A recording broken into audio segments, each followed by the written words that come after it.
नमस्ते प्रणाम। मेरे यूट्यूब चैनल पे आप लोग का स्वागत है। और देखिए हम एक बहुत सुंदर सा हम लोग देवी माँ का पचरा गीत सुना रहे हैं। नवरात्र का महीना चल रहा है, देवी माँ का पचरा गीत सुना रहे हैं। आप लोग सुनिएगा, ढेर सारा प्यार दुलार आशीर्वाद भरपूर दीजिएगा।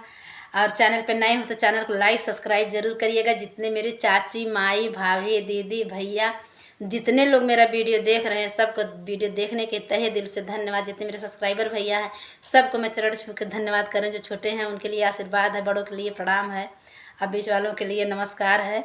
आप लोग सुनिएगा, ढेर सारा प्यार दुलार आशीर्वाद भरपूर दीजिएगा। और चैनल को लाइक सब्सक्राइब प्लीज़ ज़रूर कर लीजिएगा। बहुत गर्मी पड़ रहा है, देखिए लाइट भी कटा है। हम लोग का तबीयत भी ठीक नहीं है इस समय, खांसी जुकाम बुखार तो हर जगह फैला हुआ है। हम लोग को भी है, लेकिन किसी तरह धीरे धीरे गाना बना रहे हैं, बहुत तेज़ नहीं गा पा रहे हैं इसी से। नहीं तो गाना अगर चढ़ा के गाते तो और अच्छा बनता। चलिए, जैसा है वैसा आप लोग सुनिएगा, ढेर सारा प्यार दुलार आशीर्वाद भरपूर दीजिएगा प्लीज़। आप लोग अगर अपना प्यार दुलार आशीर्वाद देते हैं ना तो हम लोग का मन बल आगे जाता है। अगर नहीं देते हैं ना तो फिर जैसे कितना हो आदमी अंदर से खुश रहे, लेकिन देखने के बाद तो फिर अंदर से क्या होता है तो जितने यूट्यूबर भैया लोग होंगे, दीदी लोग होंगे, उन लोगों को पता ही है। सबको कहने की क्या बात है। कोई भी काम कोई भी करता है, अगर सक्सेस नहीं होता है तो फिर अंदर से टेंशन बहुत होता है। तो आप ही लोग सब कुछ है हम लोग के लिए। और देखिए, अब ज़्यादा समय नहीं लेंगे, गाना शुरू कर रहे हैं।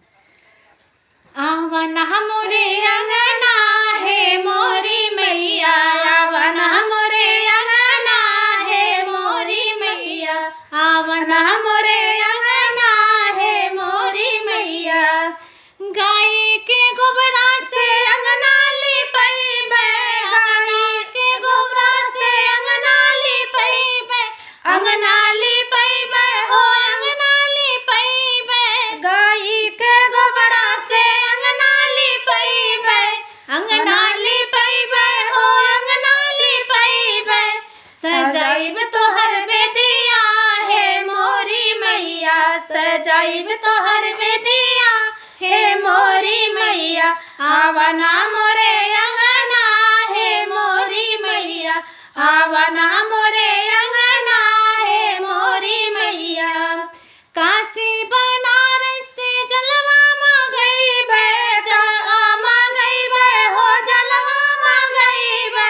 काशी बनारस से जलवा मंगैबे, जलवा मंगैबे हो जलवा मंगैबे। पाखरब तोहर चरना है मोरी मैया, पाखरब तोहर चरना है मोरी मैया।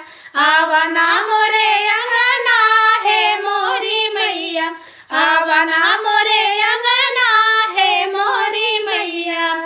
बगिया से अड़हुल के फूल तोड़ लइबे, बगिया से अड़हुल के फूल तोड़ लइबे। चढ़ाइब तोरे चरना है मोरी मैया, चढ़ाइब तोरे चरना है मोरी मैया। आवना मोरे अंगना है मोरी मैया, आवना मोरे अंगना है मोरी मैया। बाजजवा तो कन्या से चुनरी ले अइबे, चुनरी ले अइबे हो चुनरी ले अइबे। बाजजवा तो कन्या से चुनरी ले अइबे, चुनरी ले अइबे हो चुनरी ले अइबे। ओढ़ाइब तोरे अंगिया है मोरी मैया, ओढ़ाइब तोरे सिरवा है मोरी मैया। आवना मोरे अंगना है मोरी मैया, आवना मोरे अंगना है मोरी मैया। मनिहरवा तो कन्या से सिंदूरा ले अइबे, मनिहरवा तो कन्या से सिंदूरा ले अइबे, सिंदूरा ले अइबे हो सिंदूरा ले अइबे। सजाइब तोहरे मंगिया है मोरी मैया, सजाइब तोहरे मंगिया है मोरी मैया। आवना मोरे अंगना है मोरी मैया, आवना मोरे अंगना है मोरी मैया। कि वृंदा ही बनवा से मेहंदी ले अइबे, मेहंदी ले अइबे हो मेहंदी ले अइबे। रगड़ी में लगाई रचब तोरे हथवा है मोरी मैया, रचब तोरे हथवा है मोरी मैया। आवना मोरे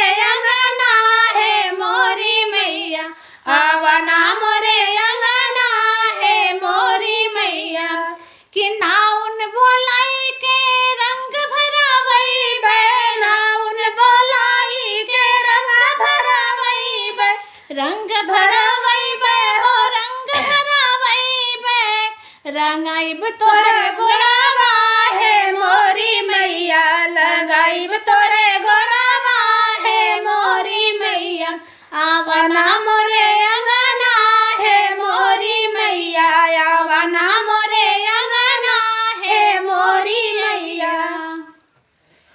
कैसा लगा हम लोग का गाना प्लीज़ ज़रूर बताइएगा। देखिए चढ़ा रहे हैं हम तो, खांसी मुझे बहुत आ रहा है, किसी तरह गा ले रहे हैं रुक रुक के। आप लोग सुनिएगा, ढेर सारा प्यार।